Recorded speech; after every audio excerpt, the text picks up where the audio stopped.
மகர ராசி அன்பர்களே, 2026 ஜூன் மாதம் என்ன பலன் எப்படி இருக்க போகுது அப்படின்னு பார்க்கும் பொழுது, உங்கள் ராசிநாதன் 3ஆம் இடத்துல முயற்சி ஸ்தானத்தில் இருப்பதும் ஒரு நல்ல அமைப்பு தான். அதே சமயத்தில் உங்கள் ராசியை குரு பார்க்குற ஒரு சுப கிரகம், ஒரு நல்லவர் என்று சொல்லக்கூடிய குரு உங்கள் ராசியையும் பார்ப்பதும், ராசிநாதனான சனி பகவானை பார்க்குறதும் ஒரு நல்ல அமைப்பு. அப்போ மனதில் இருந்து வந்த குழப்பங்கள் விலக காத்து கொண்டிருக்கிறது. தடைப்பட்ட காரியங்கள் எதெல்லாம் தடைபட்டு கொண்டிருந்ததோ அதெல்லாமே அந்த தடைப்பட்ட காரியம் ஜெயமாகக்கூடிய தன்மை இருக்கிறது. முதல் மனசில் தெளிவு கிடைக்கும். எதை செய்யணும் எதை செய்யக்கூடாது அப்படிங்கிற அந்த பாசிட்டிவ் வைப்ரேஷன் உங்கள் மனசில் கண்டிப்பாக ஏற்படுத்தும். மகரத்துக்கு இனி ஏறு முகம்தான், இறங்கு முகம் என்பது நிச்சயமாக இல்லை. அதே சமயத்தில் பார்த்தீங்கன்னா அந்த குரு அப்படிங்கிறது பெரிய மனிதர்களின் தொடர்புகளை ஏற்படுத்தும். சமூகத்தில் ஒரு அந்தஸ்து தரக்கூடிய அமைப்பு, சமூக காரியங்களில் ஈடுபடக்கூடிய தன்மை, பொதுநல தொண்டுகள் செய்யக்கூடிய அமைப்புகள், இதெல்லாமே நல்லபடியாக இருக்கிறது இந்த மகர ராசி அன்பர்களுக்கு. குடும்பத்தில், அதாவது குடும்பத்தில் ஒரு ராகு பகவான் உட்கார்ந்துருக்கார், ஒரு பாம்பு கிரகம் உட்கார்ந்துருக்கு. அப்போது என்னென்னா, குடும்ப விஷயத்தில் மட்டும் கொஞ்சம் அனுசரணையாக விட்டு கொடுக்கணும் அப்படிங்கிறத ஞாபகத்தில் வச்சுக்கோங்க. ஏன்னா ராகு இருக்குது, குடும்பத்தில் ஒரு பாம்பு உட்கார்ந்துருக்கு. அப்போ கொஞ்சம் ஒரு பயம், ஒரு எச்சரிக்கை உணர்வு கண்டிப்பாக வேண்டும். அந்த ராகுங்கிறது அந்நியர்கள், அதாவது குடும்பம்னா உங்கள் உறுப்பினர் கிடையாது, அதாவது உங்கள் குடும்ப உறுப்பினர் அல்லாது 3ஆம் நபர்கள் உங்கள் குடும்ப விஷயத்துக்குள்ளே வராமல் பார்த்து கொண்டு விட்டாலே மகரத்துக்கு எந்த பிரச்சனையும் ஏற்படுத்த போவதில்லை. ஸோ அந்த விஷயத்தில் 3ஆம் நபர்களின் குறுக்கீடு உங்கள் குடும்பத்துக்கு வராமல் பார்த்து கொள்ள வேண்டும் என்பதை 100% மனசில் வச்சுக்கோங்க.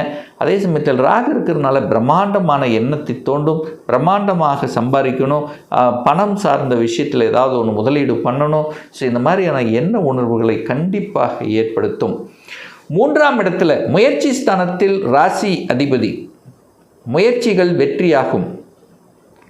குரு பார்க்குறார், சனி குரு சனி, அதாவது காலச்சக்கரத்தின் 9ஆம் அதிபதியான குருவும் காலச்சக்கரத்தினுடைய 10ஆம் அதிபதியான சனி பகவானும் ஒரு தொடர்பு ஏற்படுது. அப்போது கண்டிப்பாக முயற்சிகள் பலிதமாகும். தூரதேச பிரயாணங்களால் அனுகூலம், ஆதாயம் உண்டு. புதிய ஒப்பந்தங்கள் எதிர்பார்க்கக்கூடிய அமைப்புங்கிறது பரிபூர்ணமாக இருக்கிறது. அதே சமயத்தில் பார்த்திங்கன்னா இயல் இசை, அதாவது எழுத்து, கதை, கட்டுரை, இந்த மாதிரியாக இருக்கக்கூடிய அதை சார்ந்த துறையில் இருக்கின்றவர்களுக்கு புதிய ஒரு ஒப்பந்தங்கள், புதிய முயற்சிகள் சக்ஸஸ் ஆகக்கூடிய தன்மை நல்லபடியாக இருக்கிறது. புதிய ஒப்பந்தங்கள் ஒன்றை எதிர்பார்க்கலாம். ரெஜிஸ்ட்ரேஷன் பண்ணக்கூடிய தன்மை, இடம் நிலம் சார்ந்த விஷயத்தில் அனுகூலம், ஆதாயம் கிடைக்கக்கூடிய ஒரு நல்ல மாதம்.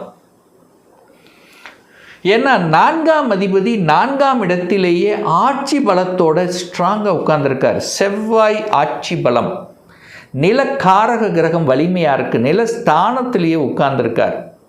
அப்போது இடம் சார்ந்த விஷயங்கள், நிலம் சார்ந்த விஷயங்களில் உங்கள் எண்ண உணர்வுகளை கண்டிப்பாக கொடுக்கும். ஏன்னா கோச்சாரம் இல்லவா, அப்போது எங்காவது போனால் கூட, அல்லது இந்த இடத்த வாங்கணும், இப்படி செட்டில் ஆகணும், இது வரைக்கும் வாடகை வீட்டில் இருக்கிறோம், ஏதாவது ஒரு நமக்குன்னு ஒரு இடம் வாங்கணும், நமக்குன்னு ஒரு வீடு அமைச்சுக்கணும். ஸோ இப்படியான எண்ண உணர்வுகளையாவது அட்லீஸ்ட் கொடுக்கும். அப்போது ஏற்கனவே அந்த எண்ண உணர்வில் இருக்கக்கூடிய மகரத்துக்கு அதை செயல்படுத்த விட்டுரும். அப்போது நான் வீடு வாங்கணும்னு நினைக்கிறேன் சார், அதுக்கான முயற்சி எடுக்கிறேன் சார், இந்த மாதம் சக்ஸஸ் கொடுக்குமா? கண்டிப்பாக 100% சக்ஸஸ் கொடுக்கும். இல்லைன்னா அந்த இடம் நிலம் சார்ந்த அல்லது வீட்டு சார்ந்த அதை ஆல்ட்ரு பண்ணுறது, வீட்டுக்கு தேவையான பொருள்களை வாங்குறது, அந்த குடும்பத்துக்கு தேவையான பொருள்களை வாங்குறது, இது எல்லாமே கண்டிப்பாக உண்டு. சகோதர உணர்வுகள், அந்த சகோதரர்களோட ஏதாவது ஒரு இணக்கம் அல்லது அவங்களோட சேருவது, இந்த மாதிரி அந்த சகோதர தன்மையில் ஒரு நல்லவை நடக்கக்கூடிய அமைப்பு இந்த மாதம் உண்டு. 5ஆம் இடத்துல பூர்வ புண்ணியஸ்தானம், பஞ்சமஸ்தானம் என்று சொல்லக்கூடிய அந்த 5ஆம் இடத்தில் சூரிய பகவான் உட்கார்ந்துருக்கார். 8ஆம் அதிபதி 5இல் உட்கார்ந்துருக்கு. அப்போ குழந்தைகளுக்கு உஷ்ண சம்பந்தப்பட்ட ஹீட்டு இது வராமல் பார்த்துக்குங்க. ஜுரம் வராமல் பார்த்துக்குங்க. ஏன்னா ஹீட்டுக்கு 8க்குரியவன் போய் 5ஆம் இடமான குழந்தை ஸ்தானத்தில் உட்கார்ந்துருக்கு. கோபப்படுத்த வேண்டாம். கோபம் வரும், ஆக்ரோஷம் வரும். அந்த உஷ்ணம் அப்படிங்கிறது அதிகமாக குழந்தைகளுக்கு இருக்கும். நெகட்டிவை ஃபீட் பண்ண வேண்டாம்.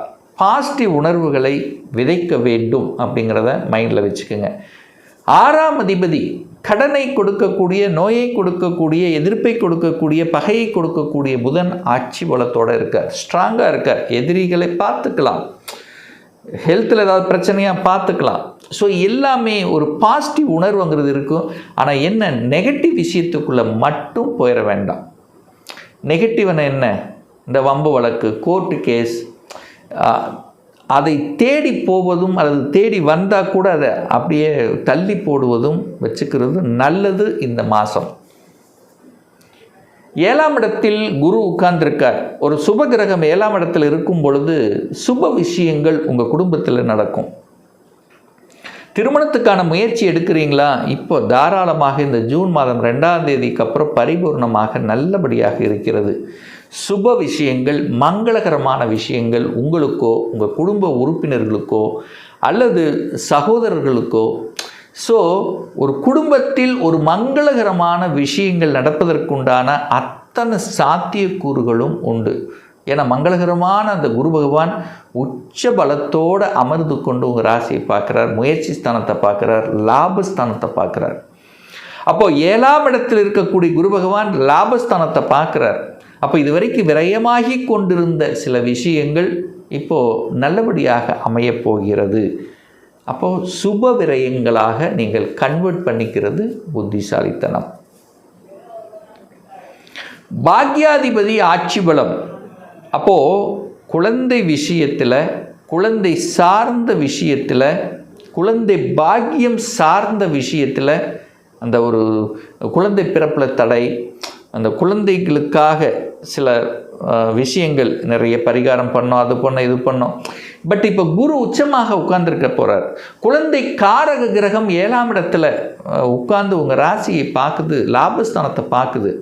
அப்போது குழந்தை கிடைப்பதற்குண்டான அத்தனை சாத்தியக்கூறுகளும், நீங்கள் என்னென்ன கடவுளை உங்கள் பிரார்த்தனை பண்ணியிருந்தீங்களோ அதெல்லாம் சக்ஸஸ் ஆவதற்குண்டான வாய்ப்புகளை ஏற்படுத்தி கொடுக்கிறது இந்த காலகட்டம். 10ஆம் அதிபதி, தொழில் ஸ்தானத்தின் அதிபதி யாருன்னா சுக்கிரன். அந்த சுக்கிரன் 6ஆம் இடத்தில் உட்கார்ந்துருக்கார். அதுக்கப்புறம் 7ஆம் இடத்தில் வந்து நேராக உங்களை பார்க்குறார். 10க்குரியவன் உங்களை பார்க்குறார். அப்போ வேலை இல்லாத, வேலை தேடிக்கொண்டிருக்கக்கூடிய இந்த மகர ராசி அன்பர்களுக்கு வேலை நிச்சயமாக உண்டு. இதில் மாற்று கருத்து என்பது இல்லை. அது உங்கள் முயற்சியால் கிட்டும். ஏன்னா நீங்கள் போய் 3ஆம் இடத்தில் உட்காந்துருக்கீங்களா, அப்போ முயற்சி எடுத்தீங்கன்னா இந்த மாதம் வேலை பரிபூர்ணமாக உண்டு. அப்போ வேலையில் ஒரு சேஞ்சஸ் பண்ணணும்னு நினைக்கிறேன் சார், பண்ணலாமா? தாராளமாக பண்ணலாம். அதில் மாற்று கருத்து என்பது இல்லை. நான் ஒரு தொழிலை செஞ்சிட்ருக்கேன், தொழிலை விரிவுபடுத்தலான்னு நினைக்கிறேன், இப்போ பண்ணலாமா சார்? தாராளமாக பண்ணலாம். அப்போ தொழில் சார்ந்த விஷயங்கள், வேலை சார்ந்த விஷயங்கள், வியாபாரம் சார்ந்த விஷயத்தில் சில நல்ல மாற்றங்களை தரக்கூடிய அமைப்பு, லாபத்தை தரக்கூடிய அமைப்பு உண்டு. ஏன் லாபம் கிடைக்கிறது? இதுவரை கிடைக்கல, இப்போ கிடைக்கும்னு சொல்கிறேன்னா, குரு தனக்காரக கிரகமான குரு லாபஸ்தானத்தை பார்க்குறார். லாபஸ்தானத்தின் அதிபதியான செவ்வாய் ஆட்சி பலமாக இருக்கார். அப்போ லாபம், மகிழ்ச்சி, சந்தோஷம் செய்யக்கூடிய சில விஷயங்கள் உங்களுக்கு சக்ஸஸ் கொடுக்கும். அப்போ ஒரு சந்தோஷம் தரக்கூடிய விஷயமாவது இந்த மாதம் நடக்கும்னா கண்டிப்பாக உண்டு. உங்களுடைய எக்ஸ்பெக்டேஷன் ஃபுல்ஃபில் பண்ணும். ஒன்று தொழில் ரீதி, வேலை, குடும்பம், ஏதாவது ஒன்று ஒரு நல்ல செய்தி உங்களுக்கு கிடைத்து அதன் மூலமாக சந்தோஷத்தை அனுபவிக்கக்கூடிய அமைப்பு மகரத்துக்கு பரிபூர்ணமாக உண்டு அப்படிங்கிறத ஸ்ட்ராங்காக இந்த இடத்துல சொல்லலாம். உத்திராட நட்சத்திரத்தில் பிறந்த இந்த மகர ராசி அன்பர்களுக்கு பார்த்திங்கன்னா, தந்தையினுடைய ஹெல்த்தை மட்டும் கொஞ்சம் கண்டிப்பாக அக்கறை எடுத்துக்கொள்வது நல்லது. ஏன்னா தந்தையால் ஏதாவது ஒரு கருத்து வேறுபாடு அல்லது தந்தையை பிரிஞ்சு இருக்கிறது, இப்படியெல்லாம் ஏதாவது தந்தை அப்படின்னாலே ஒரு சின்ன ஒரு இக்கணா ஏதாவது ஒன்று இந்த மகரத்துக்கு கொடுக்கும். அப்போது தந்தை கொஞ்சம் அரவணைத்து செல்வது, அரசு சார்ந்த விஷயத்தில் உயர் அதிகாரிகளுடன் பகைத்து கொள்ளக்கூடாது.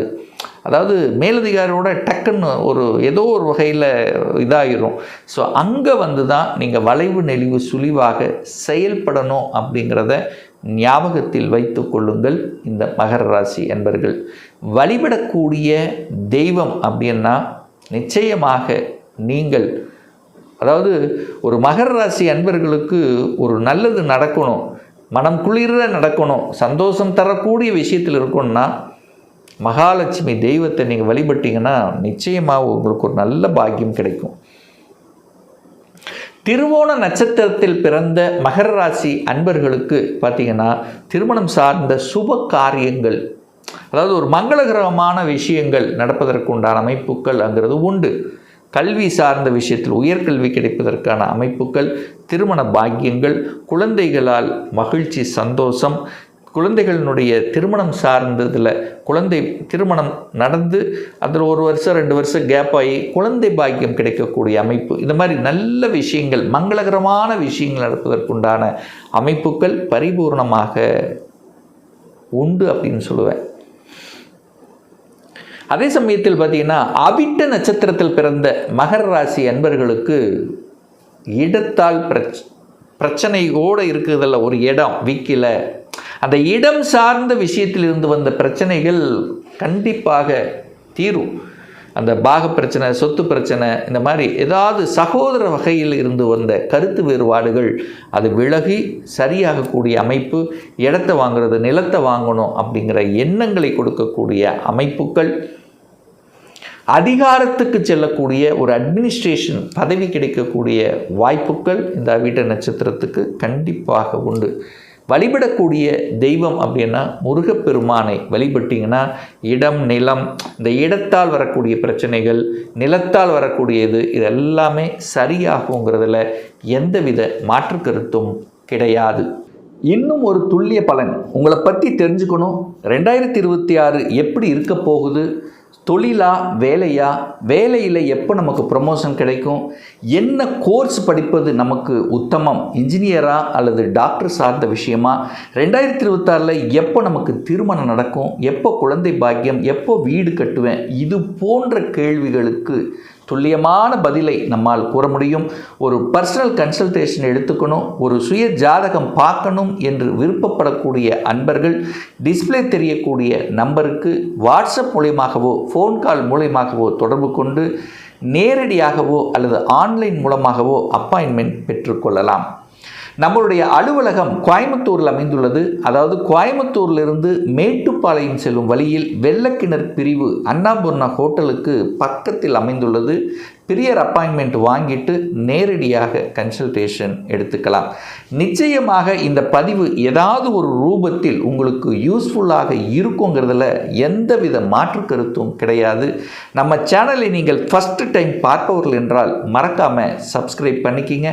பக்கத்தில் இருக்கக்கூடிய பெல் பட்டன் மற்றும் ஆல் நோட்டிஃபிகேஷனை கிளிக் பண்ணும்போது நான் போடக்கூடிய அடுத்தடுத்த பதிவுகள் உங்களுடைய நோட்டிஃபிகேஷனில் வந்து சேரும். மீண்டும் ஒரு நல்ல பதிவில் உங்களை சந்திக்கும் வரை உங்களிடமிருந்து விடைபெறுவது உங்கள் அஸ்ட்ராலஜர் டாக்டர் சதீஷ்.